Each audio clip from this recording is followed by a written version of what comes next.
I will call the October 15th meeting to order and recognize Councilwoman Condon to lead us in the Pledge of Allegiance and the invocation.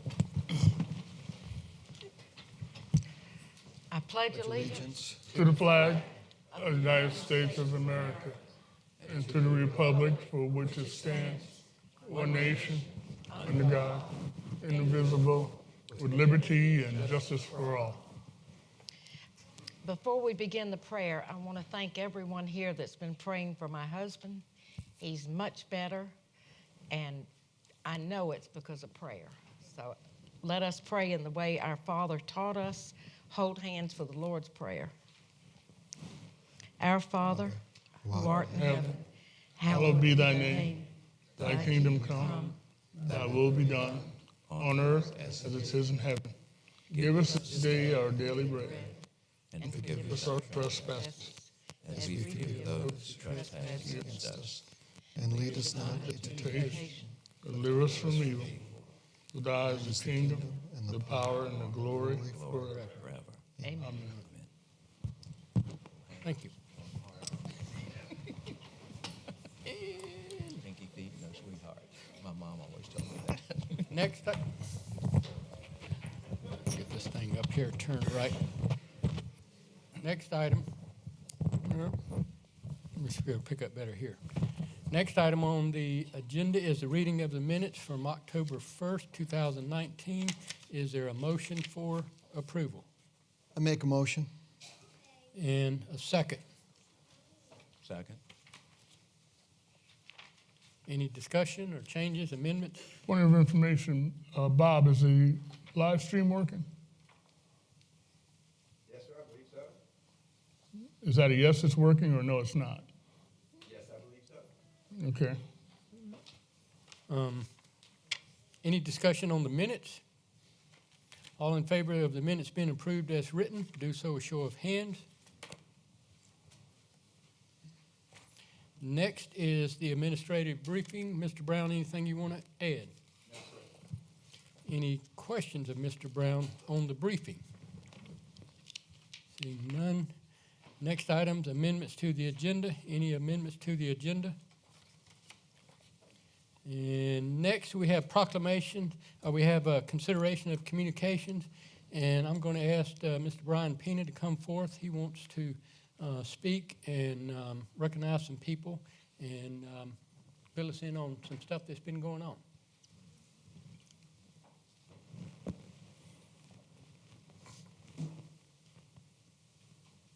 I do have a weapon in my hands, but I was authorized to bring it inside the courthouse. I just want to let y'all know. A really interesting weapon I'll describe in a moment.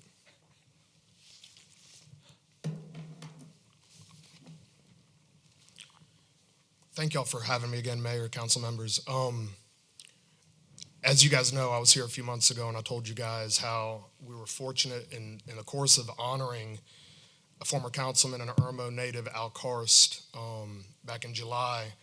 We were able to gather all of the living Irmo police chiefs, and there's 12 of them that are living and they're still with us. And through the course of that, I learned a lot about Irmo, and I don't think we can move forward if we don't know the past. I love U.S. history. I can name all the U.S. presidents. I know all about presidential history. Irmo is where I grew up, and my mother still lives in Irmo. So shortly thereafter in July, I was at the police department with Chief Perry and Captain Dennis, and they were touring me around the police department. And we were briefly discussing the idea that here and there's some notes on the different chiefs over the years, but there's no solid history on the chiefs, specifically pictures, information, this, that, and the other. And Chief Perry said, well, it would be really great if we could maybe document who they were and put pictures up in the police department for the future generations to know. And if you'll speak to my wife, you don't have to give me half of a challenge. You don't have to finish the sentence before my wheels start turning and I get excited. So the challenge was set. The love of Irmo has always been there. So we went to work. And I've been very fortunate with Ms. Renee, Mr. Bob. A lot of the guys have allowed me in to look through the different minutes of council meetings dating back to 1899 Wow. Earlier this week, a couple days ago, in fact, I was up here with Chief Perry, and I climbed the top shelf, and I pulled down a box that had about 500 pounds of stuff in it.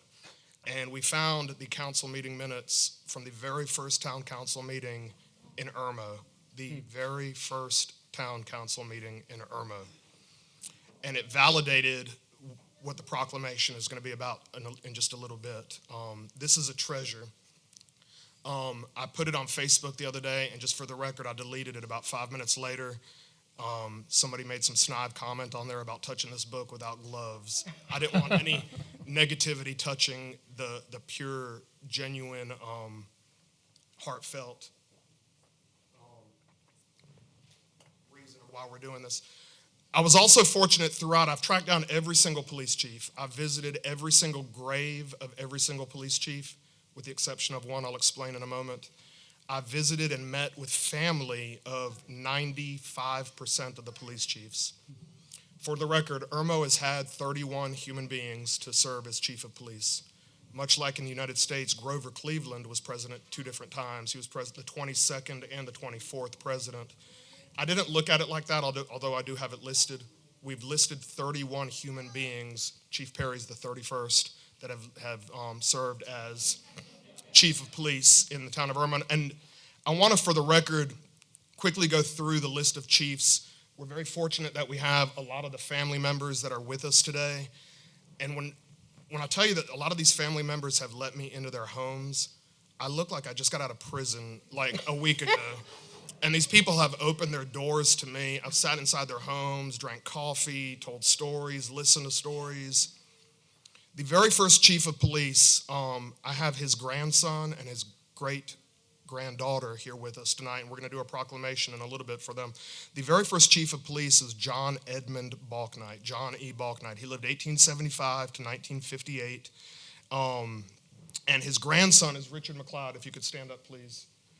And his great-granddaughter beside are in the house.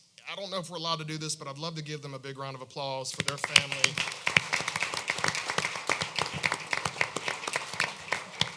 And we're going to read a proclamation for them shortly.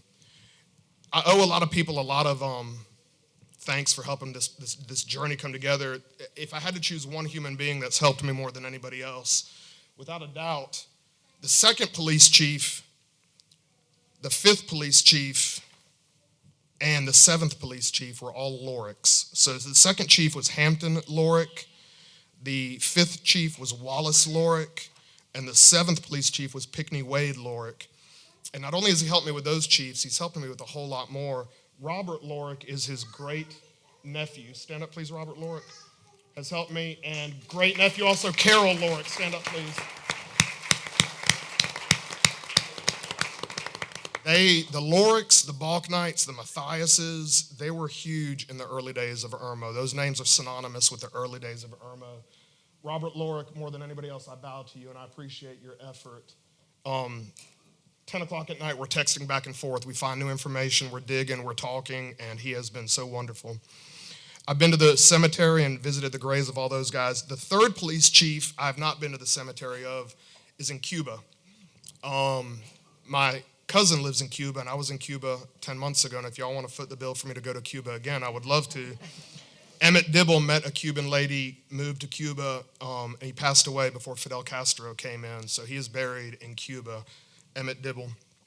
The fourth chief was Henry David Boozer, served in 1902. I've been to his grave, and I'm in possession of his pictures. Wallace Lorick was fifth. James Patrick Shealy is listed in that book many times, was the sixth police chief. Pinckney Wade Lorick, also the great uncle of those gentlemen back there, was police chief number 7. Police chief number 8 was James Balknight. So earlier we talked about the grandson and the great-granddaughter. Well, we have the great-grandson and the great-great-granddaughter of the 8th police chief. If y'all could stand up one more time. James W. Balknight was the 8th chief of police in the town of Irmo.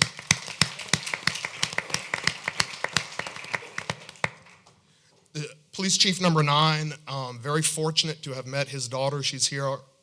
She was born just a couple years after before her father passed away. Didn't even realize that her father was part of the police. She's opened up her home to me. I went in there with my daughter about a week ago. Miss Hazel, where are you at? Miss Hazel's father was Frank Perry Nunamaker, lived 1901 to 1943. Her father was chief of police in the town of Irmo. The most difficult one that I had to find was the next one, was B.D. Balknight. And the reason why Balknight is spelled differently, it's spelled with an A, not an O, and it drove me crazy. But I was able to find him. He is buried at Mount Hope Cemetery in Florence. He was the 10th police chief. Owens Kuhn was the 11th police chief. 1916 to 1985 is when he lived. He served in 1946. His daughter is with us, Miss Linda Kuhn. If you could stand, I don't know where you're sitting. You're in here somewhere. Or maybe she hasn't got here yet. You told me she was on her way.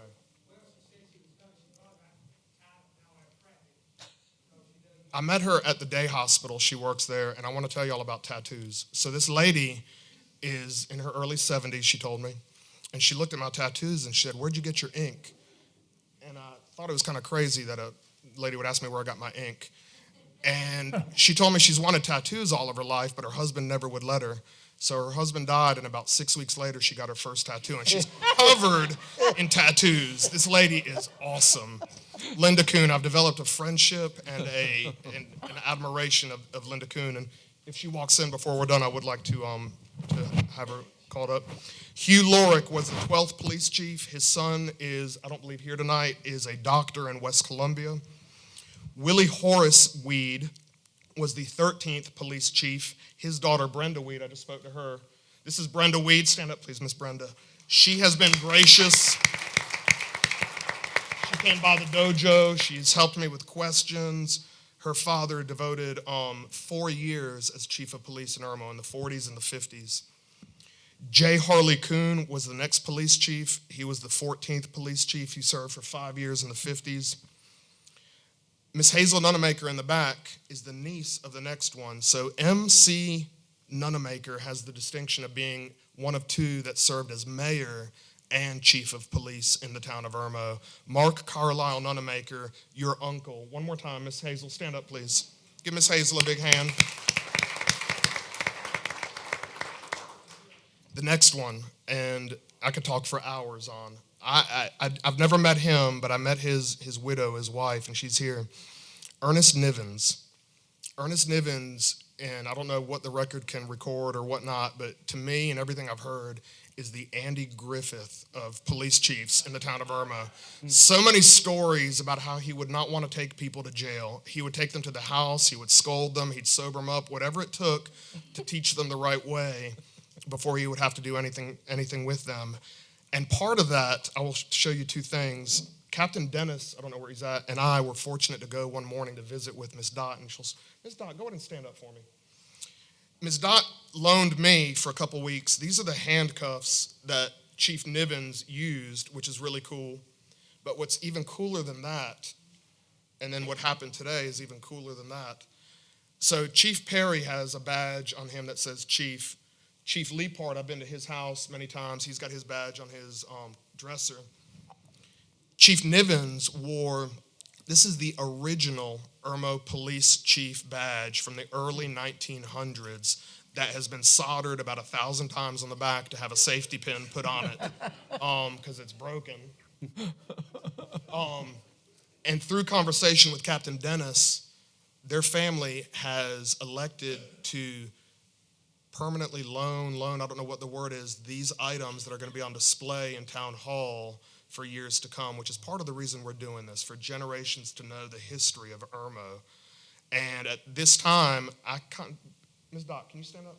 Can we walk over and can we hand these to the current chief together? Now, that may be a bad idea. Maybe we should hand them to the captain. He's licking his lips over here. I'm going to let you hand them. Her husband was the last one to wear this badge. And we're going to display that here. This is a true honor for us. I mean, this means so much to us. If anybody can see this, I mean, it is stamped. I mean, I've had it verified by the Hall of Fame chief, Law Enforcement Hall of Fame. Hall of Fame almost like this. There says Bensville, ours says Irmo. And it says one. One is the designation for the record given to the chief of police. If anybody like to come up and look at it afterwards, I'd love to show it all. We're going to have it displayed permanently right And these handcuffs also were her husband. I don't know what the agreement was with Captain Dennis, but the handcuffs also that her husband wore. Now look at her. I really want one of these pictures. This is one of my black belts that's taking some pictures. So you better stand still. She wants to cuff the chief. She wants to cuff the chief.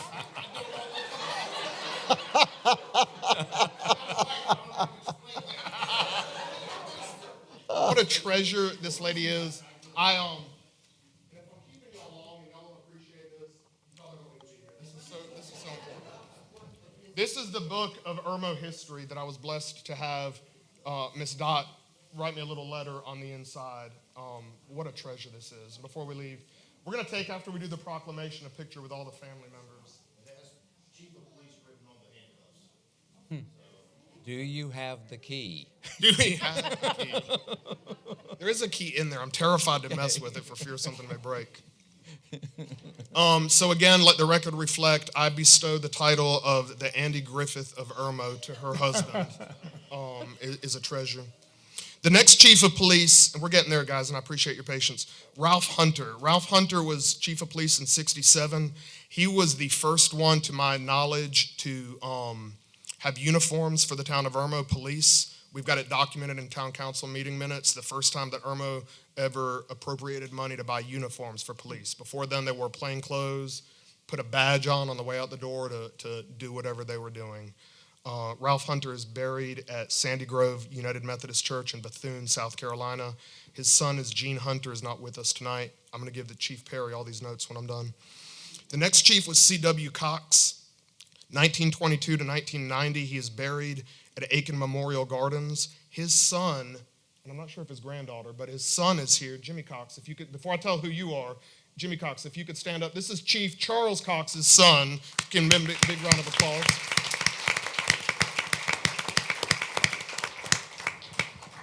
Next chief after that was Jimmy Cox. Stand up, please. The only father and son that were chief of police in the town of Irmo.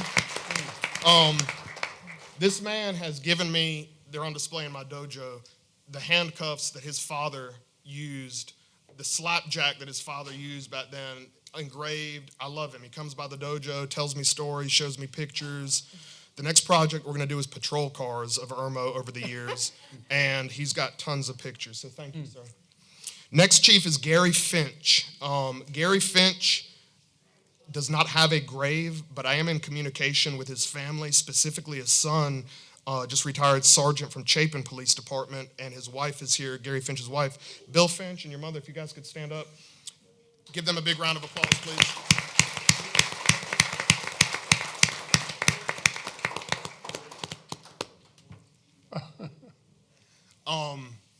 I went with Bill Finch the other day to visit, and I don't want to say my favorite chief because I love them all the ones that I've met.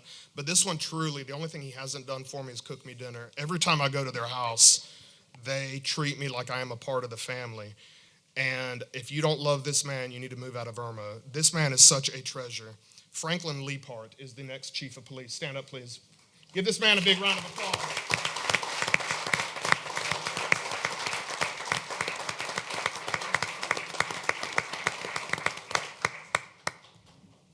Daughters are here, so if they do want to fix me dinner one night, that would be great. Approximately 39 years ago, next year will be 40 years, Irmo Police Department became a full-time police department. Jerry Cameron was hired to come up and be chief of police. He lives in St. Augustine, Florida. He was here in July. He's the one that started the infamous Volkswagen Rabbits and turned the police department into a 24-hour thing for the town of Irmo. After that is his protege, which I've developed an incredible friendship and mutual respect with. He's here with us, lives in North Charleston, South Carolina. Ray Nash has been chief of police, has been sheriff before.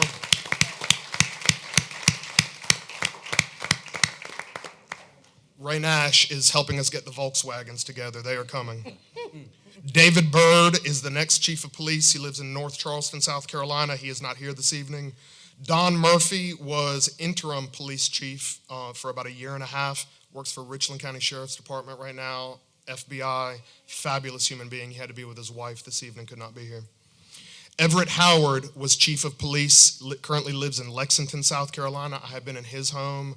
I've gotten to know him deep inside, not on a super great basis, but he's a good man deep inside, and he did serve as chief of police in Irmo for a few years. David Graham, another one that has opened his home to me. Chief Graham, if you could stand up, please. Chief Graham was chief of police from 1995 to 1998.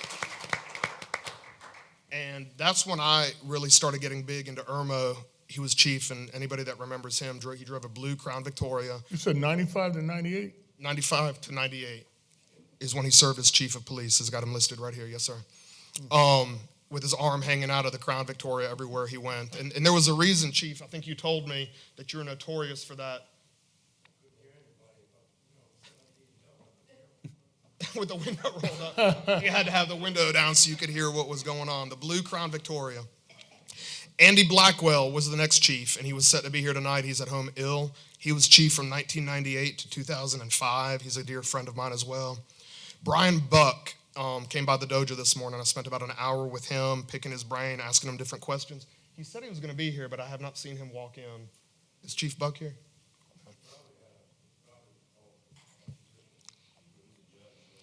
He's a judge now. He's a Lexington County judge. Joe Nates was the next chief, and I know all of you guys are aware of these guys. Joe Nates served as chief from 2015 to 2016. He's currently at the State Fair employed there, and I don't know if y'all know they have a big event going on at the fairgrounds right now.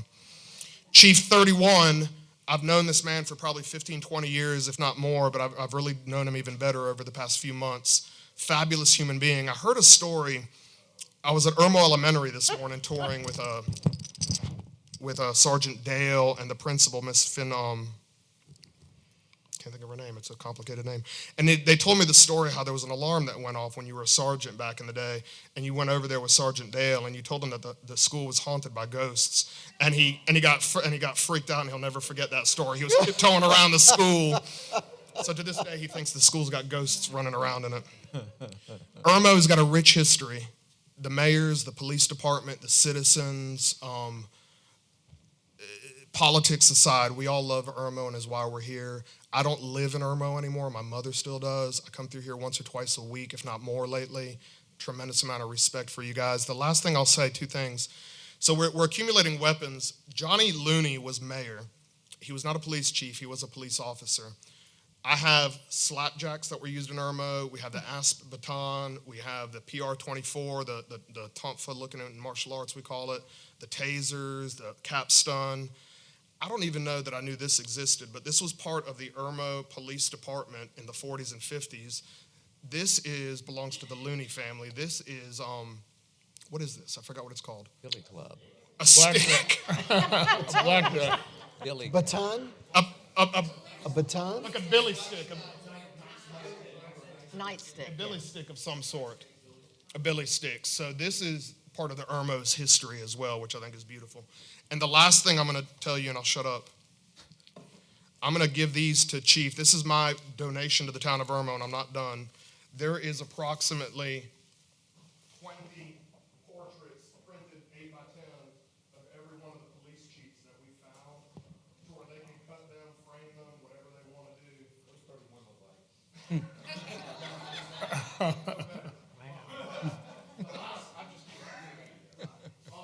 They're all listed exactly. Let's hold John off so I'm just real quick and take a quick picture. So these are all 8 by 10. I hope that these will be in the police department for years and years and years to come. But that's my donation to the town of Irmo. Thank you, Brian. Now, if anybody knows Brian, if you don't know him, don't get on the bad side. He will uncover anything out there. I can't Wow. get the internet right now. Well, I'm on it, but yeah. And then, you know, we decided, we were all talking, we didn't have any history at Irmo Police Department. I mean, Okay, you it's know, not that's there, sad. That's, because I hadn't been able to get on the internet, but it's on. so this is, I know this is a huge undertaking for you. This means a lot to you. It means a lot to me. I don't want to tear up in front of you. But I mean, I do believe, I mean, this is really honestly something that we should have been doing a long time ago. And thank you for everything you've done. I really want to,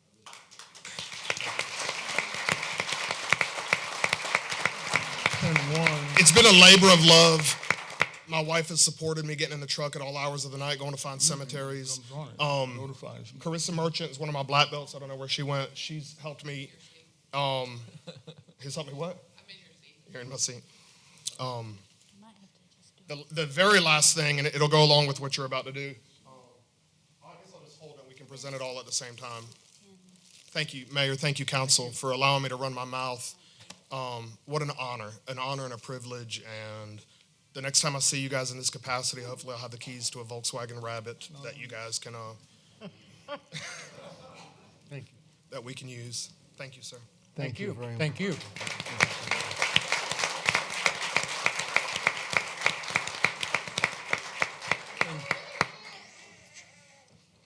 Step back up here because we're going to do the proclamation, and if you want to, I've got this to give. oh, okay, While you're doing that, I have another gift for the town. all right. Well, we'll come up here and stand the council, and if you want to get the granddaughter and son, grandson and granddaughter, yeah. Nope. Little tear right there. It's Make sure at least you're recording And I would love while we're doing this. with the audio. I love all the chiefs that are in the house, Lee Parr and Perry and all the other chiefs. Okay. get on this side. Let's see those pictures.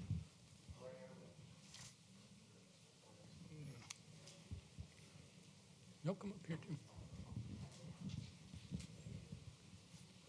Get them tied. This one I called at 10 o'clock at night. She thought, you're not calling me tomorrow? And I'm like, no, we got to do this now. So bless you for talking to them. And this is a proclamation in recognition of your family. I'm going to read it if I can. Recognizing the legacy of Chief John E. Boatnight for being documented and celebrated as being the first police chief in the town of Irmo. Whereas, in order to recognize the importance of preserving our history as a town and to remember the people before us who have helped shape our town, whereas Chief John E. Boatnight was born in 1875 to James Walter and Scotia, is that how you say it? Scotia Emma Boatnight, and decided to make the town of Irmo his residence along with his wife, Carrie B. Boatnight, and daughter, Janie Lee Boatnight? Janie Lee. Whereas Chief John E. Boatnight was an ordained minister in the Pentecostal Holiness Church, and whereas Chief John E. Boatnight is documented and celebrated as being the first police chief in the town of Irmo in the year 1899, and whereas Chief E. Boatnight followed his belief as both an ordained minister and police officer of being a servant to the public, both the town of Irmo and the Pentecostal Holiness Church, and being an excellent example of citizenship for all to see. Now, therefore, be it resolved that the members of the Irmo Town Council, by this proclamation, recognize and honor Chief John E. Boatnight upon the occasion of his posthumous celebration as the first police chief of the town of Irmo and presentation of his official portrait to the town of Irmo, in witness thereof, the mayor, October 15th. And this would be for y'all's copy here too. This is my family's gift. I don't live in Irmo. I have nothing to gain from anything. I want to be very clear with that. This is a labor of love. This is my gift to the police department for you guys to have the history of Chief Boatnight. And if we could get Chief Graham, Chief Cox, Chief Lee Park, and forgive me if I'm missing another chief, Chief Nash, come forward, please, real quick. Cool. Any other chiefs I'm missing, I apologize. I'd love for y'all to come on forward.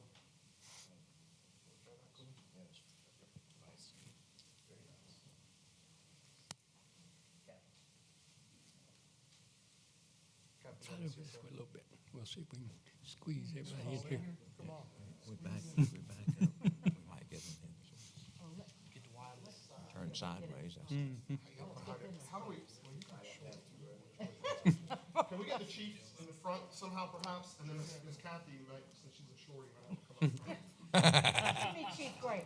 This was Chief when my children were teenagers. How often has this many chiefs been in this building at one time? Come stand with us. Boy, that was one mistake he made, wasn't it? I'll be glad to stand. All right, guys, y'all stay like that, and then we'll move to the opposite side. But hold on one sec. At some point, I need everybody's eyes on that lady in the black shirt. Here we go on three. 1, 2, and 3. All right. Hold on, can you see me over there? Move this way, Mr. Newport, a little bit. Oh, the glass, that's true. All Okay. right, y'all look at the lady in the black shirt, please. All eyes on that, please. All eyes on her. Hold on one second. Give me my cover picture on Facebook. Got it. You take, Gotta do bunny ears. see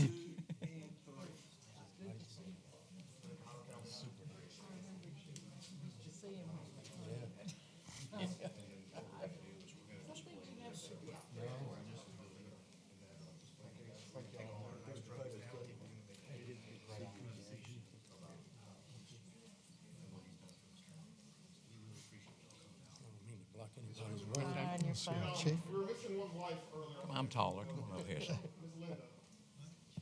Did she ever come? I had a daughter that graduated in 95. Here in the municipal building. 7. Yeah. He took care of him. That's, Yes, oh, that's it wonderful. was great, great thing. Amen, amen, amen. Amen.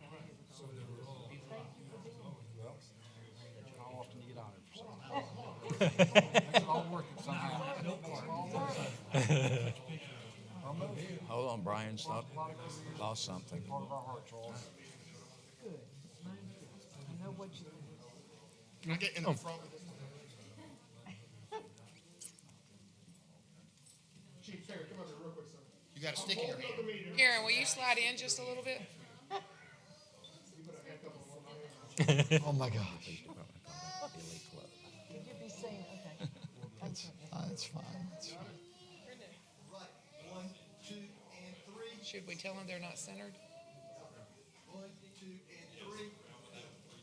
Got it. Fantastic. Wonderful. Brian, thank you. Thank y'all so much. Thank you so much. Thank you, So thank Jerry, you. Jerry was your Thank you. idol or something? Well, my idol is a strong word. Well, he and I grew up together. His dad ran a pharmacy at Union Station. My dad was on the railroad after he left the police department in 34. He was on the city police department. He was cut off from the railroad at the Depression and was from 29 to 34, he was on the city police department. He and Shep Griffith rode motorcycles together. And Shep and I grew up together, Junior. He's down in Florida. Yeah, over, yeah. Yeah.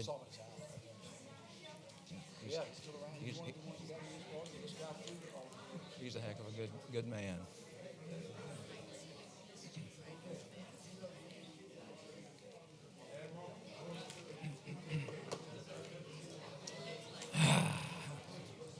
I will go ahead. Whit, you want to go ahead?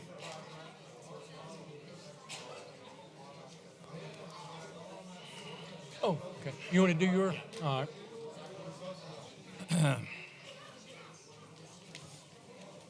Our feed must not be live. Well, good. Mr. Mayor, last Saturday, the Irmo Public Service Department, along with Richland County and Lexington County, put on a recycling event. It was the biggest one we've had in the Dutch Fork community. We had over 1,000 cars come through there that day. We unloaded everything from paint cans to pesticides to tires, TVs, appliances. It was a huge event. And like I say, it was a combined effort of the two counties and the town of Irmo. So I want to thank all my employees for helping. It was nonstop. It was a hot day. We got a lot done. Prior to that, at the Okra Strut, we did recycling also. We got 1,000 pounds of cans and cardboard. And then this week, we took all the stuff we found around the roads that we could recycle. And we got 477 pounds of tires, e-waste, and appliances recycled. So it's been a busy year of recycling. I just wanted to give council a quick report on that. Thank you. All right. Thank you, Whit. Thank you. Thank you. Any other considerations of communication. Yeah, I'm getting several communications that we're not live streaming, Bob. They're telling me that it's not getting any audio or video. What's going on? Can't tell you. It was working this morning. That's unacceptable, Bob. We need to get that straight. I mean, that was something we talked about before. Is it at least being recorded? Can you verify that? It's being recorded. The meetings are being recorded with audio? Should be.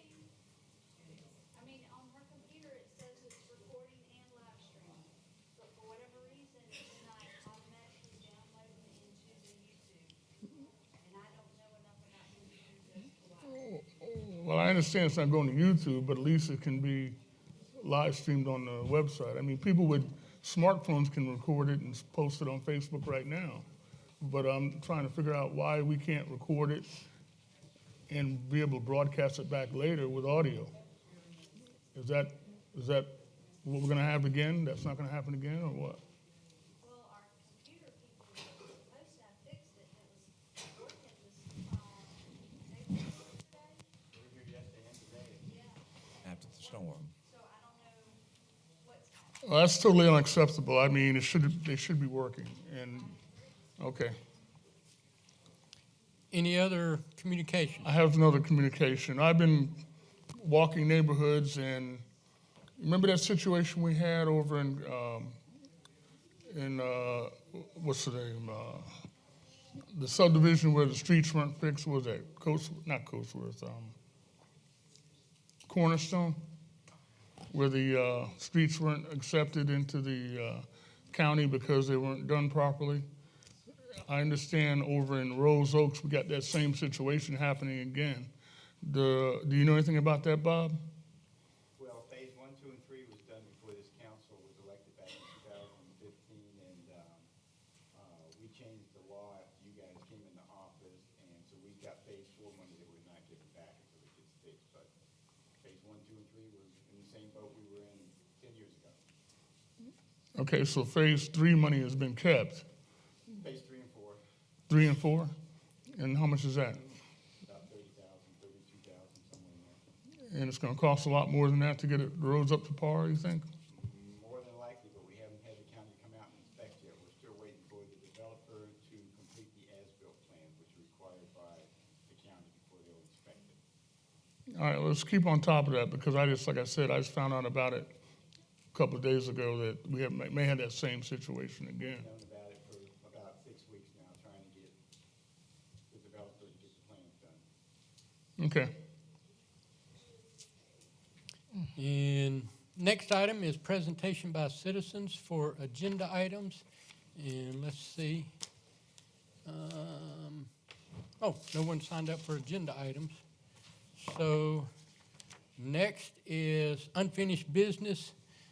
Second reading of ordinance 1923. This is the annexation of the property up there on Broad River Road where the pool place is. Is there a motion for second reading of 1923? I make a motion. And a second. Second, but let me get this straight. Oh, okay, go ahead. I need to make sure I'm in the right place here. You're right. Right there, yeah. Yeah. Yeah. Yep. There's a brick house there that used to be a residence. Now it's a pool business. They sell pools or pool supplies or whatever. That's my beauty shop. Just- And that little That's Lake Murray flooring. Yes. that little red square right beside of it is where that Southern Bell AT&T central office building is. Yes. So it's right Yeah. there to the right of that. And they're asking this to be annexed in with general commercial, and it has a general commercial business on it right now. Any discussion? No. All in favor then of second reading of 1923, do so show of hands. And next is first reading of ordinance 1924. This is the one that has to do with the PDD that's being changed. Is there a motion for first reading of 1924?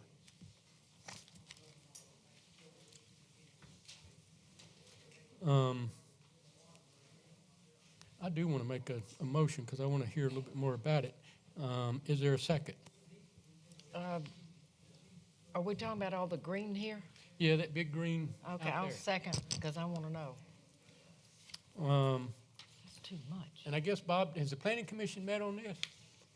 Or is this to us first and then to the planning, or have they already met? That's the interstate. No, planning commission hasn't seen this one yet, So it'll go to them after it comes here? before you have second reading yet. Oh, okay. I know we got rid of we're getting rid of the PDD when we change over to that new, but there was also a mixed use classification. Have they finished setting that up, or is it kind of an idea but not a reality? No, town council hadn't had first reading on the ordinance to change the zoning ordinance yet. Okay, but it's in there to be a mixed use? Mixed use, it's the same as PDD, it's just not as restrictive. Okay. And if they wanted to change it to the mixed use instead of general commercial, It'll be changed automatically when you guys, if you adopt the new zoning ordinance.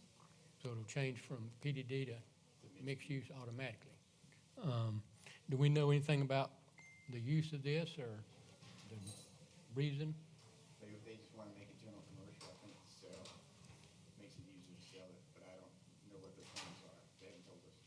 Okay. But this, I'm sorry, this piece across the interstate is the one that goes to the entrance of Ivy Green? That's correct, it's a big stretch, used to have a big pile of dirt out there, and, Mr. Cooper, I think, owned it before, but now whoever, I got the paperwork for whoever is the owner now, I think it's the developer, came to us from Stan Mack, he's a real estate. Yeah. This is, if you don't mind, this is one of those things, we all need to ride out there and look. I don't mean you, Bob, but we should. Because this, the CG across the interstate, isn't that the golf cart place we just did? The red one, yeah. So this PD that backs up on Coon Road to the CG, that's where the cemetery is, right? No, it backs up to Interstate 26, it doesn't touch the other. No, the cemetery's on the big other green place down here. Down here. Yeah, on the bottom. That's where I'm talking, Yeah. yeah. Okay, I said it right, yeah. Side of the interstate where this is. I gotta go look at that. Both of them. Well, as you said, when and if and all that stuff, we changed the new zoning thing with, whatever changes we may make. If we accept that part, then all these would automatically become mixed use instead of the PDD. And I don't know if what the new people want to do will fix. If something's in general commercial, it would work in a mixed use anyway. Or does mixed use have to have residential and commercial? No, that's the whole difference in mixed use versus the PDD. PDD, they're required to turn in their complete plans for council approval before any project can be developed out there. Mixed use allows council to decide if they want mixed use, but the developer doesn't have to tell you up front what it's gonna be. They can subdivide their property any way they want and say, well, we're gonna maybe put a restaurant over here, but we don't know yet, so we'll wait until later and develop this portion on the other side. There's a difference there. Like I say, it's not as restrictive. PDD was real restrictive for a lot of state statutes. And I will ask if anybody wants to. I do recognize Mr. Kugler here. If you want to speak, or anybody want to ask him anything, or do you want to say anything? No, sir, I want to talk first before you call up anybody to talk, Oh, go ahead, yeah. if you don't mind. No, go ahead.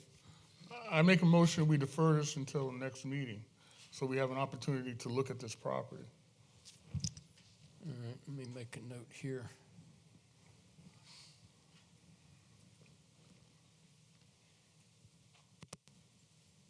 Is there a second? I second it because of the parcel that's going to Ivy Green. Now, we really need to see how close it is to Ivy Green and what it backs up to. Okay. Any more discussion on the motion to defer? I do, if you want to. If you don't want to, that's fine too. I don't know if y'all wanted to say anything. Okay. Any more discussion about deferring? All in favor then of deferring until, Next meeting, and that would be, November 19th. November 25th or whatever, November 5th, November 19th. 18th, 19th? November 19th. all right, so the motion is to defer until November 19th. All in favor of the motion to defer, do so with show of hand. And if you can get with Stan too, Bob. You think he hears me? No, I think he needs a battery. Mr. Bob, will you get with Stan Mack before we do this again? Yeah, find out. Be happy to, I mean, Yeah. we provided this, last week, I figured you guys would have had a chance to look at it already, but we'll get the information. Okay, I don't know what the development's gonna be, if there is one. Okay. Might change the zoning, that makes it easier to sell, or develop. All right, next, oh. Let's see, we voted on it, okay. Next is ordinance 1925. This is the one to change the density. Is there a motion for approval? So move. And a second? A second? And Councilman Walker. Yeah, the reason why it's on the agenda is that the question about whether or not low-income housing complex would be awarded has been decided. And as you know, Cooper's Trace was awarded and the Parkside at Harbison was not. Those are the two complexes that we're talking about. So now that those decisions have been made and those awards have been done, I thought it was appropriate for us to put back on the agenda to reduce the density, to allow us to look at the infrastructure impact of these complexes to the community, as well as to look at, to start the process of redoing our zoning laws in general commercial areas. This is not trying to prevent low-income housing projects to come into the town limits. This is simply to restrict the number of units that we're allowing to be built in general commercial area, the number of residential units. Right now, we can build 16 units per acre, and my ordinance is reducing it down to 4 per acre. It's not stopping them from building residential properties, it's just saying that you can't build 16 per acre. If they want to build 4 per acre, they certainly can build a property and use that 4 per acre criteria. That's the reason why it's back on the agenda, and I think it's appropriate for us to do it now since the decisions have already been made for the other complexes. I'm not, well, usually I defer to the Planning Commission, and I certainly listen to them, but about this, I think I know what we ought to do, and it's not just low income.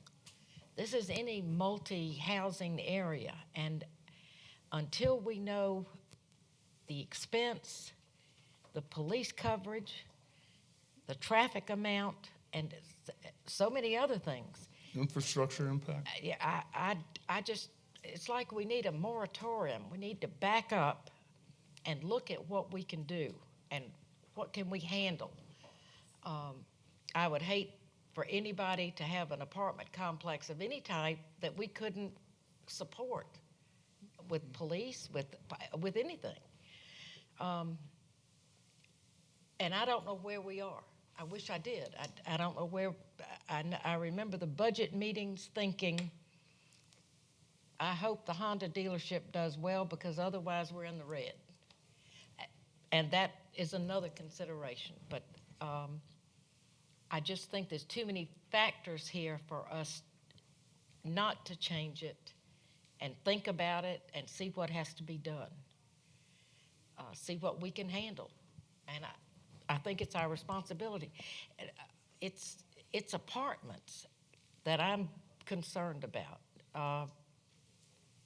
Low income, whatever, is fine. But we have a lot of apartments on Lake Murray Boulevard. And I don't think the town, now most of them are next to the lake and they're not in the police jurisdiction, are they? No.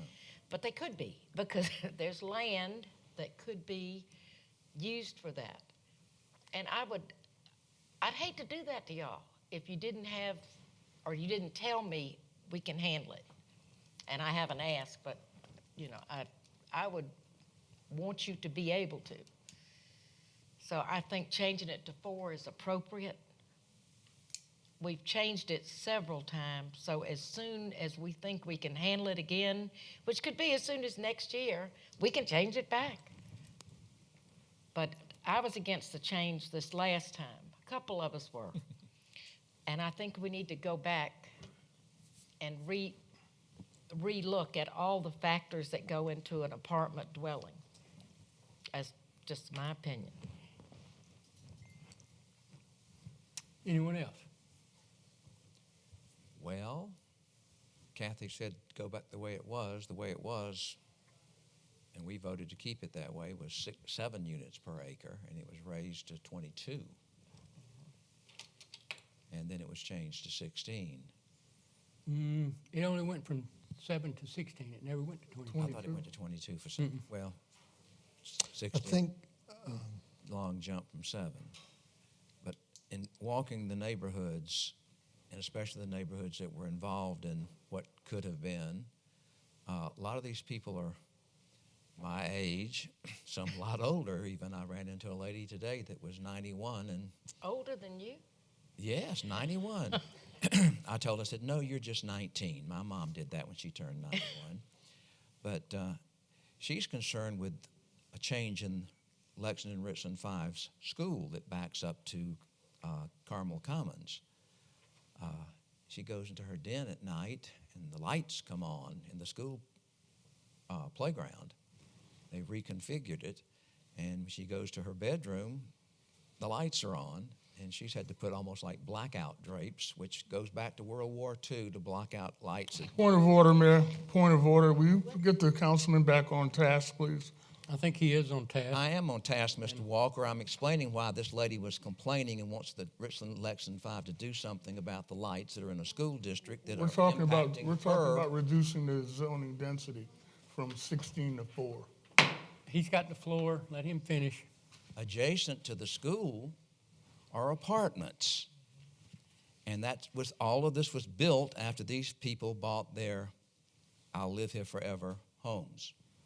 So they've got multiple problems, and I'm in agreement. We need to go back to at least the old density. Possibly, I even thought about going down to 5, odd number, but not restricted completely. And as I was always told, those who do not learn from history are doomed to repeat it. That's true. Do you want to say anything? I do want to address some comments that were made. And first of all, y'all were given this sheet here. This is the same sheet that the Planning Commission looked at a couple years ago when they looked at changing the density. And if you recognize on there, a lot of places have 16 in general commercial, have 16 in general residential, what they call high-density multifamily. And I think Blythewood for general residential goes from 8 to 26. And the reason they settled on 16 is because it was the lower number of everything around us. So it's not uncommon for this area to have the 16 units per acre in general commercial, and also in some of it in what they call general residential or high residential. They refer to it as different things. Some of the issues, though, that was brought up is about the infrastructure unknown. I don't know what you're referring to. The only infrastructure in town that we have to deal with is our police department. And some of these subdivisions that we voted on and allowed, Saluda Shoals and Salem United, the one out there on United or Salem Church Road, have more units than these things do. Saluda Shoals is probably going to have a couple hundred houses in there, probably 3 or 4. Rose Oak is in their 4th phase, and there's probably 400 or 500 homes in there. They create just as much, if not more, infrastructure because of the same amount of traffic. and really probably 5 times the amount of traffic that would be in a 48-unit apartment complex, because there are 400 or 500 homes. So, you know, for us to say that we can't handle it, yet we vote continuously to allow subdivisions to be built and new businesses moving in. We're just changed the zoning on the property over here so that Starbucks or whoever it is can move in there. They're going to do another property. They're probably going to create probably 10 times more traffic than a apartment complex would of that same size. And we also have the same issues that we had the same time. As we talked about before, DOJ has a lot of rules and regulations on what they call exclusionary zoning. We talked about that. It's the same applicable argument now. Just because those things have been built, and even right now, if we changed it to 4, Kevin Conley's project couldn't be built because he has more than 16 or whatever, more than 4 units an acre over there. So the same letter and lawsuit that we got from him before will be coming again, unless there's some way of grandfathering that in, which is not included in this. We would be eliminating his project. That would be grandfathered in. It doesn't say anything in here about it, so it wouldn't be grandfathered in. It's effective on third reading. I mean, It doesn't matter. It wouldn't be grandfathered in right here. If he gets his plans approved before, then that's one thing. But if he doesn't get them approved before, no, sir. it wouldn't be No, sir. grandfathered in. No, sir. Yes. It's effective when we have third reading.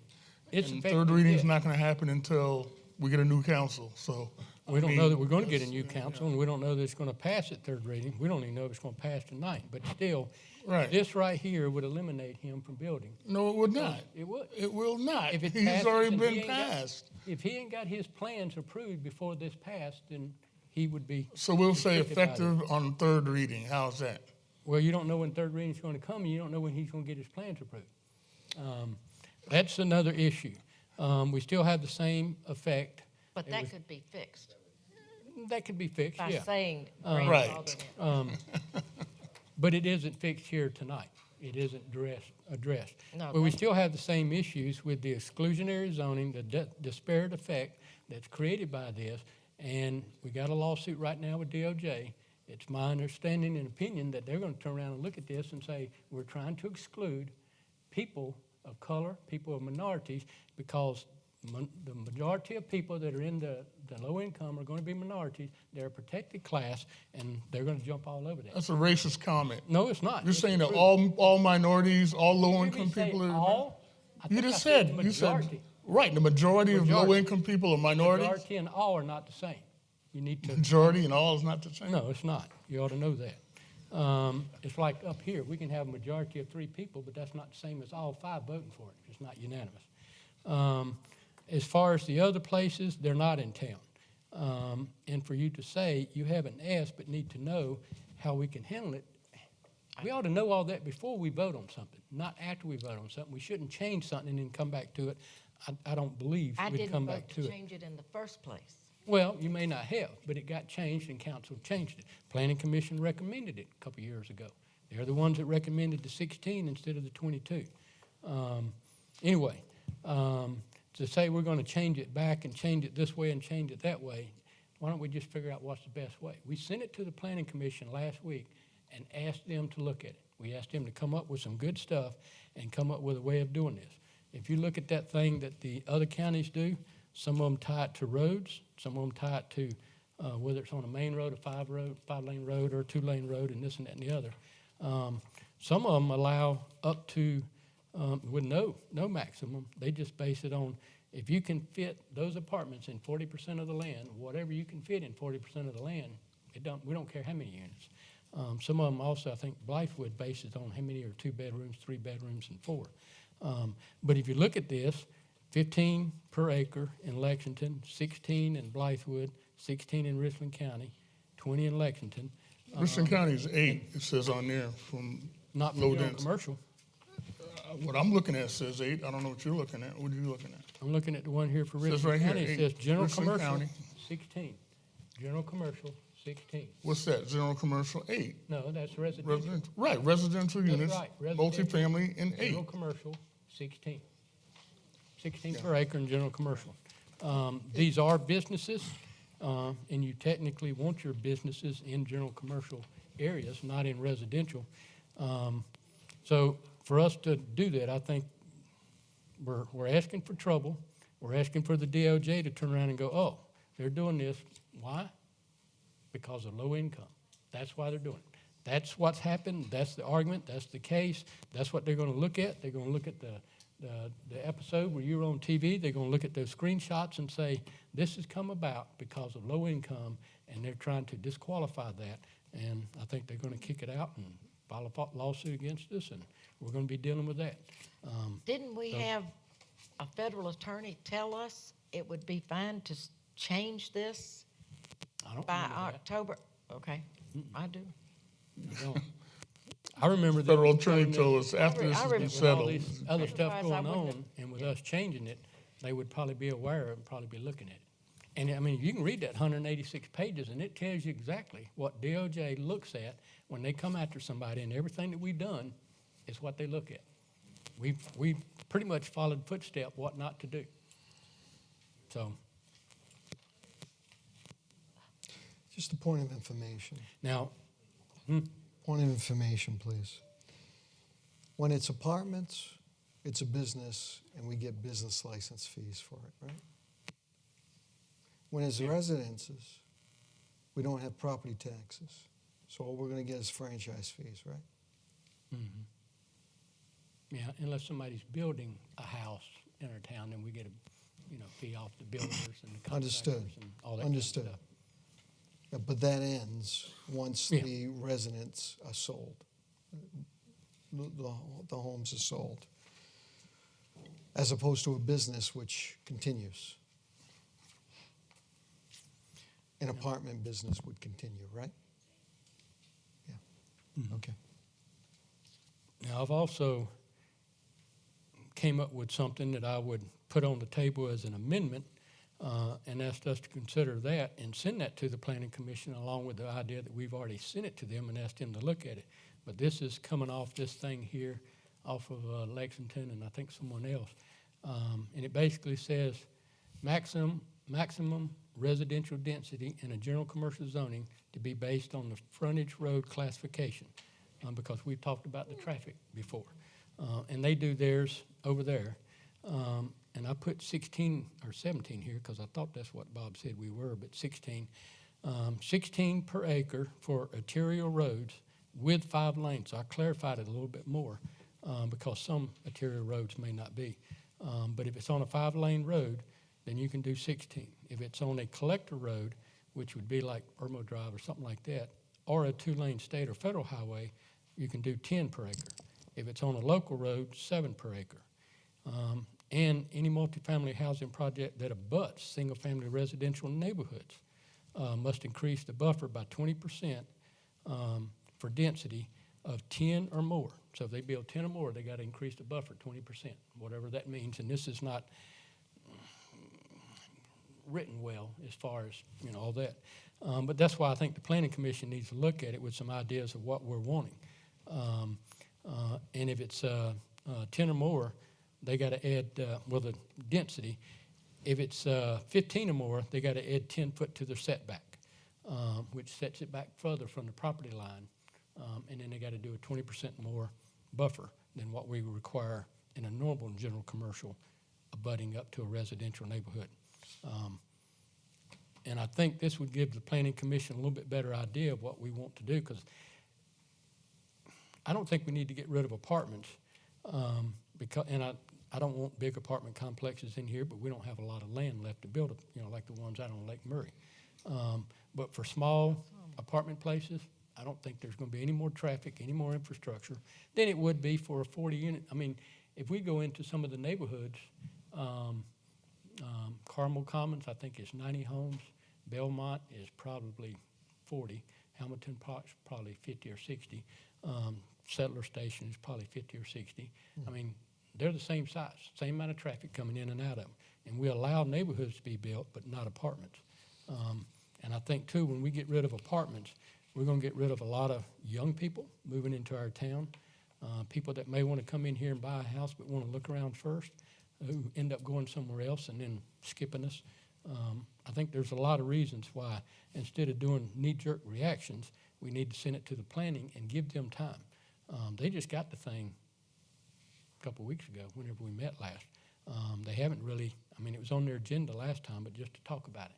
Didn't they defer it until after the election? They, Excuse me? The planning commission didn't defer it until after the election, Bob? They're not yet, they won't be discussing it until December. yeah, they didn't defer it. They Right. just talked about it, and then, So they said they wait until after the election and they'll discuss it. and I think they were Okay, doing so that the planning because they, commission got it. yeah, they got it. And I think Okay. this gives them a little bit better idea of what we're trying to do is base it on roads so that the bigger places are on 5-lane roads, the smaller places are on 2-lane roads. And then also require them to come up with something better on the buffer. And the 10 foot on the setback, they might want to do more, I don't know. But it kind of gives them an idea of what we're trying to do is say, figure out where they can be built, how they can be built, and where they can be built, and do different densities. I think Lexington bases it on the roads.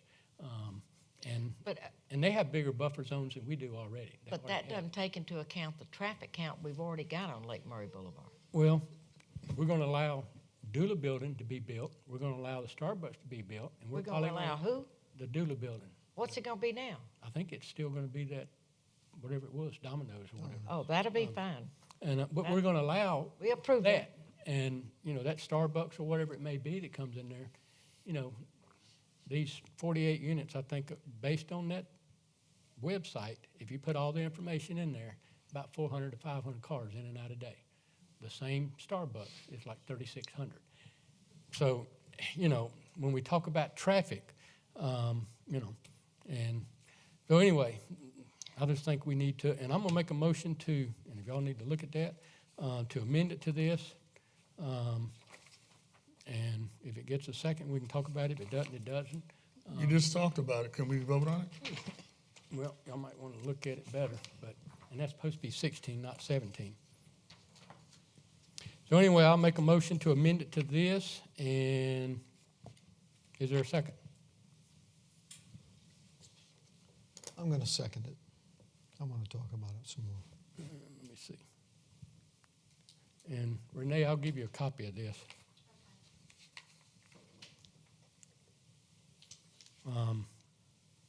I've already talked, so you can go ahead. Again, we're trying to rely on people who are better versed at this stuff than us. The Planning Commission, we gave it to them 2 weeks ago. I have always said that, and I voted against a few of the housing developments because we always put the cart before the horse, seemingly, when it comes to road congestion. Unfortunately, the way the state works is we have to have a congestion before they'll address it. So it's being reactive instead of proactive. It's sad, but I don't believe that's going to change. Not unless we got an influx of money and the trees that they line Broad River with, whenever they redo that, if they are money trees, then we can talk about some of the things, but chances are they're not going to be. I even believe that if we do amend it to this, we then should defer.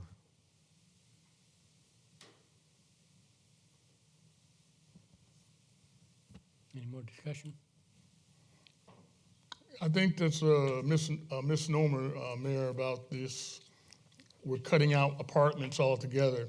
Right now, and Bob, correct me if I'm wrong, in general residential, you can build 10 units per acre. Is that correct? That's correct. So that means you can build 10 apartments per acre in general residential. We have land that's zoned as general residential all across Irmo.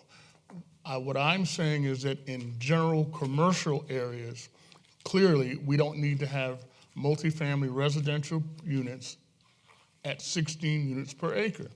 I'm not stopping them from doing it. I'm not saying you can't have residential property in general commercial.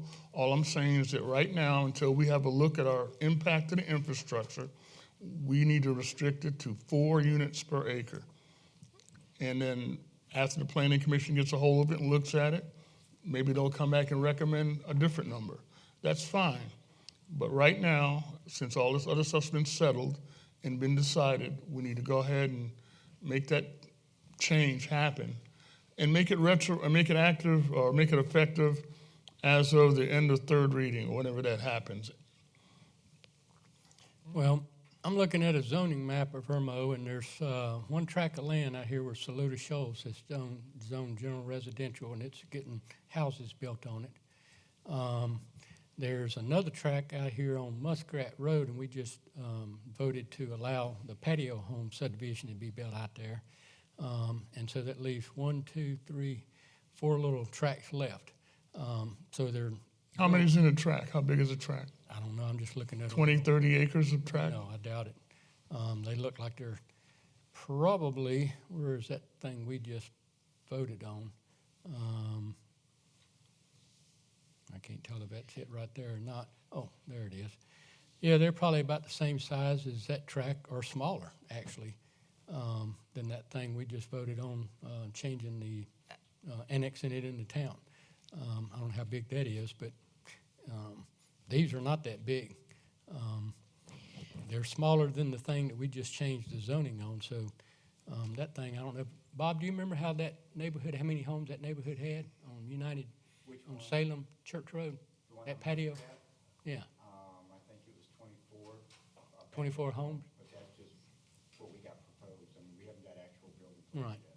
That's on So these that's are- patio homes. Yeah. Patio home. All right, how about Livingston Place on Salem Church Road? That's the one that goes right up to the railroad tracks. Correct, 100, I want to say 240 or something like that was the total number for that project when it gets built on both sides. On both Right. sides, right? Yeah. And we approved that one, and we approved this one, and we approved Saluda Shoals. And no discussion or headache was created on those. And again, my opinion is because they're homes and not apartments. But they weren't on Lake Murray Boulevard either. No, but they're That's still one backing up to objection. residential neighborhood, and they still, if the traffic is an issue in the infrastructure in our police department, we still got the same thing. Anyway, any more discussion on this amendment? And I agree with Bob, whichever one, since we sent it to the planning commission, we do need to probably defer it and just let them do what they're gonna do first and then send it back to us. And then we can hee-haw around it again. But you know we can change it Yep. at any time. Well, if we can change it at any time, why don't we wait until we know what we're doing and then Well, change it? I know what I'm doing. Yeah. I know what I'm doing, so I Yeah. think we all know. And I what we're think we do doing. too. That's my opinion. I think. we Ready do for the too. vote? It's just, we have different opinions on it. Right. All in favor then of the motion to amend, do so as show of hand. And all opposed? All right, so we've amended it to this, and then, did you want to make a, To defer. to defer? Until,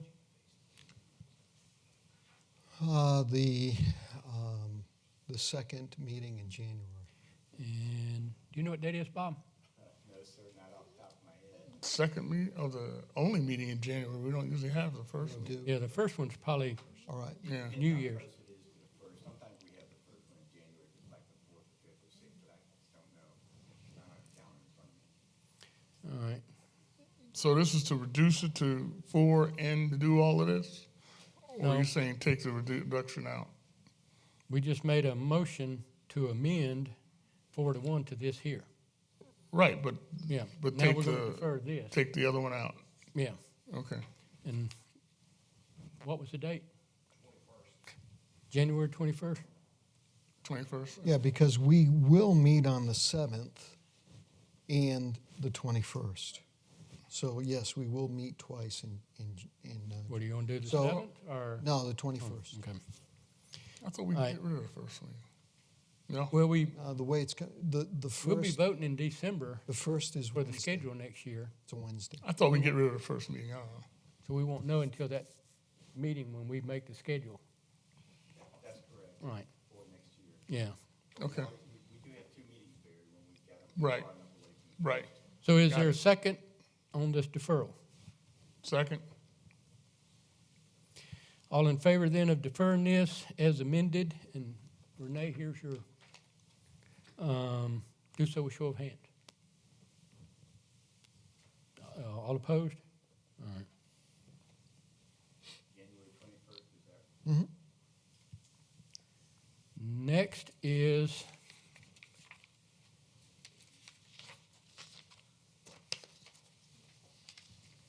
well, oh, there it is. I didn't have a paper copy. I was looking for that.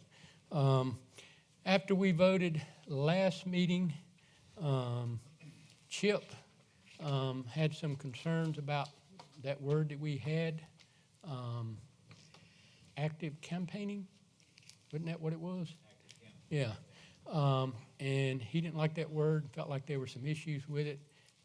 He went and did his lawyer research, whatever you call, and came back and said we needed to change it to this word here, electioneering. It better defines what active campaigning is as far as what we were kind of thinking of and what isn't. So this is kind of the same thing. I took out the word active campaigning where it says no electioneering. It did say no active campaigning. And then where it says any electioneering, it did say active campaigning. And then he gave the definition of what electioneering is. So that's why this is here, and I'll make a motion for approval. Is there? I'll second it. Okay, say that again. We're taking out, Yeah, the one before where it says no electioneering, signs, walkers, banners, and handouts may be used. Before it said no active campaigning. okay. So we changed that to electioneering, and then Okay, the next that's what sentence where it mine says any electioneering by an incumbent. This It is did the say old one, right? active That's- campaigning, so we're just basically Okay. changing those two words. And then he put a definition in of what that means. Okay. Is there any more discussion? Yeah, we have lots of issues going on in the town. We have a railroad track across Royal Tower that tears the bottom of people's cars up. And I think that the town needs to be focused on getting those type of things straight. This is something that we've already voted on, that we already discussed.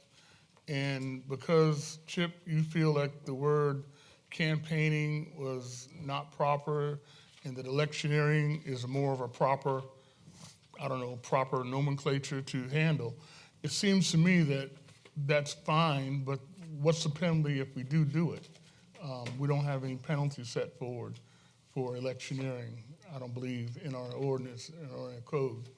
Also, as I read before, the parade participation application clearly states that any candidate, including incumbents, currently campaigning for an election must pay a $100 fee to be in the parade.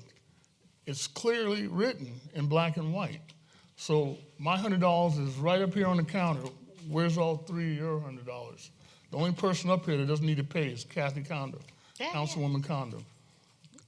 It says clearly in the parade participation fee form that there's anybody currently campaigning. So why are we going through this again? Why are we going through this nonsense instead of concentrating on issues that will make our town better? Like these messed up roads, like this whole zoning issue, density question, the impact to the infrastructure of Irmo. That's what we need to be concentrating on. So I think this is a total waste of time, and that's my 2 cents. Thank you. And I will address some of that. We're changing this because the lawyer advised us we needed to change that. And, Oh, this Chip. yeah, this Chip. Oh, I thought you meant Chip, too. Chip hugging me, I did messing with too. I'm sorry, excuse me. Chip And I would like to add Chip too, Burns. the Burns. I know, I got it. comment about the railroad track when we're talking about Oak Strut parade policy. That would kind of get into where someone is talking about something off track. Off track? Yeah, off it track. is off track. And It's tearing up the bottom of our cars in Irmo. That's Well, you're definitely right. It is off that track. railroad track belongs I to agree. CSX. Bob's talked to him many times. I They've agree. addressed it, and they'll do it again. Okay, since our they get chip around to it. did this, I think we ought to vote on it. I think we should too. That's all right. And not talk about railroad tracks and everything else. But any more discussion? All in favor then of the approval? Whoa. You want to speak? I would. Yeah.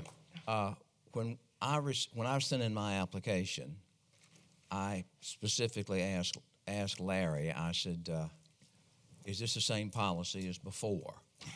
And he sent back a note.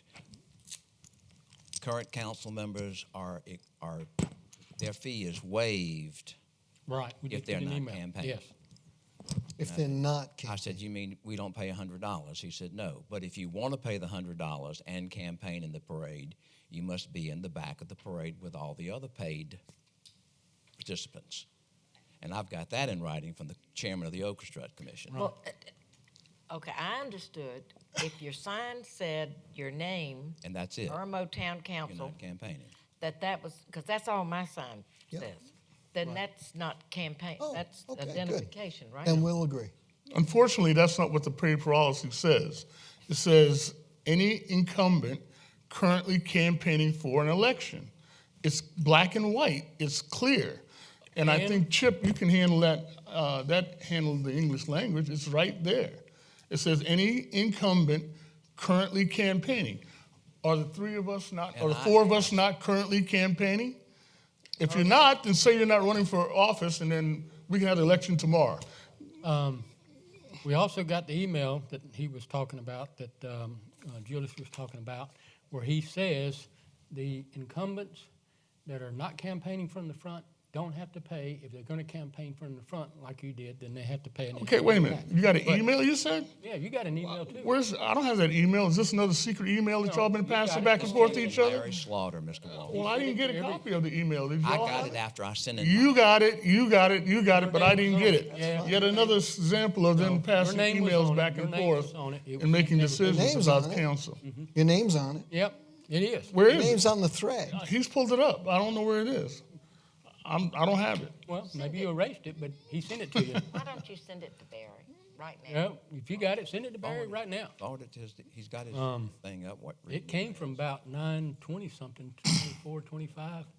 And the reason we're doing Include me this- on it then, Mr. Pouliot. The reason Thank we're you. doing this is, just like was mentioned, Larry has come up with stuff before, so has the other orchestra, and every time we have an election, somebody says, I'm not paying attention to that, I'm doing what I want to, and yada, yada, yada, and he gets stuck in the middle. He's already told somebody they can't do something, now somebody else is doing it, and we come and ask him, well, why'd you let them? Look, I'm willing to pay the $100. It says here, including incumbents currently campaigning for an election. Well, you got the I got email. my $100. Where's yours? And I didn't campaign Where's- from the front. It doesn't say that. It That says is currently right here campaigning on for an election. That's on an email. I'm looking at the parade policy application. You have an iPad, you seem to look at it a lot, and. It's know right what's going there. on video. Okay. Point but- of clarification, maybe. Larry sent a statement after we sent in the application saying whether we were going to walk or ride. I've been having walking issues in this hot sun, so I decided I would drive again this year and drive in my car. Last year, Mr. Pouliot had a bad knee or ankle. I can't remember what it was, and I said, ride with me if you're not going to participate. So I sent my form in saying I will be driving my car and Mr. Pouliot will be riding with me. And he sent a reply, if you are not actively campaigning, you will be waived the fee because you're not campaigning. However, if you do any campaigning, you will go in the back and pay the $100. Well, But initially it said you will pay $100 to all of us. That I will say, you're right on that. But when you got the receipt, so to speak, that you had acknowledged and had sent in your application to be in the parade, it said they would waive it for those who are not actively participating in campaigning activities in the parade, not meaning in the town, around neighborhoods, in the parade. Did you wave at anybody at the parade? Mr. Walker, I wave at everybody I see. I rest my case. That's not well, actively good. Okay, campaigning. well, Now that your case is rested, Another can point we of just information. vote on this? This is October 1st, 2019. So don't worry about the past. This is Right. now. No, that's the old one. Oh, that one then. Yeah. It's October 15th, 2019. Yeah, that's right. Let's just get it over with and stop. So all in favor then of this one dated October 15th, do so with show of hands. For next year. For next year? Thank No, you it goes for into effect right now. electioneering, There's no Chip. orchestra. I mean, it was the next orchestra. Never heard that word. 2020, right? So all opposed? That's 2020. All opposed? Is everybody for it? Did you vote? Yeah, I voted against it. Oh, okay. I No, just I want to did. make sure. I'm Next sorry, I is voted for- presentation by citizens and Mike Ward, but I'm going to have to ask, I'm not sure what just in case means. Oh, You yield. okay. And Eric Sickinger. But I would need to know what issue or what matter, whatever it says here. So just in case. Yeah. Are you? That was a detective, just in case. Remember that? before I approach the podium? Well, something I got to write I something can't down hear here. anyway. Come here. Yeah. So the challenge with that, and I'll tell you what issue is, and the issue is anything, right? Because at this point in the meeting, we can really speak on anything we want. Yeah, but I need Correct. to know which matter it is. And we got 3 minutes too, remember. So, It's a matter about the town of Irmo. So I certainly understand. which matter about the town of Irmo? And I'm The- going to define the town of matter Irmo. as something that we can vote on, something that we can decide, Is something this Bob can handle. is this my time or yours, sir? It's yours as soon as you tell us what issue. You said it matters the town of Irmo. That leaves it wide open. I need something more definitive. Okay, it revolves around this rule because it's difficult. It's about this rule because it's difficult for me to know in advance exactly what I'm going to be talking about or which issues I want to readdress later on from an earlier point in the council meeting. Because depending on how that vote went earlier or the points that were raised, I may or may not want to come up here, which is exactly why Mr. Ward didn't need to come up here because he didn't have anything that he needed to address that was said during the meeting. So it's really difficult to say in advance what I'm going to say to you about the things that happened in the meeting unless you want to send me all of your notes about what you're going to say, and every council member is going to do that. Well, which let me of course interrupt is, you a little I'm bit. sorry, this is my time. It's not a debate. No, It's not a we're going to debate. interrupt right here. No, thank you. Okay, all right, thank you. Let me just clarify for people. This is a time for people to come to speak to town council on matters that they have a concern with town council. If all you want to talk about is our political mumbo jumbo and everything else, there's emails for that. There's Excuse me, conversations sir. for that. Excuse me, sir. This This is man for us came to the podium to address council on anything he wanted No, to it's address not anything. council on one. No. He told you it was a matter of Irmo business, and now you're browbeating him about what? You sure you don't? You just admit? heard. About what? You just heard. We just want to clarify this and let people I'm come. going to take back my time. I have about 30 seconds left. When I come up here to speak, it's not political mumbo jumbo. That's what comes out of your mouth, sir. Well, Don't address No, me. This is we personal can't have a matter. debate Getting going. into a personal matter. If you want to. This is really frustrating for me to come up here It's and very and have- frustrating and for have- us to have a council meeting here when people want to use their time to come up here and address stuff that has nothing to do with. It doesn't. town It, matters. it's a town matter. No. As long as it's, I could come up here Why are and you say back my and forth neighbors with the man? annoy Let him me. talk. At Because the end of the day, not this addressing- is the free time to speak to council in a business meeting, to raise on town issues. matters. Mr. Sickinger, he wants to stifle your voice on I, this. s- No. I see that. No. It's Clearly, he wants to stifle your voice. it's frustrating because when I have something to say to the council, I'm not sure what I'm going to say until I hear how the council meeting goes. That's what it comes down to at the end of the day. Now, listen, for the agenda items, I absolutely agree. We should, we get the agenda in advance. We get the long form agenda Friday, so we know what generally how we say I'm for or against this, and here's why. Right. But at the end of the meeting, when it's a chance to turn those things back around and say, this happened during the meeting and I agree or don't agree, how can I say that in advance? Thank you. Well, I have something to say. Go ahead. Okay, and I'll take less than 3 minutes. I enjoy serving. I think it's an honor. I think it's a privilege. And with the election coming up, I want y'all to behave these last few days. campaign your heart out. I'm willing to work with any of you. I think we have a good group. So I wish everyone well. But you're going to be looking at me no matter what. So everybody behave and do good. And I'll see y'all in November 5th. I'll see some of you November 5th. I'll try to. You can be looking at me too. I'm looking at you too. Everybody behave, yeah. It can get rough the last 2 weeks. I'm just giving y'all a fair warning. Yep. Next item is discussion, none on here, no executive session. I make a motion To adjourn. to adjourn. I'll second that. All in favor? Aye. Aye. Jesus.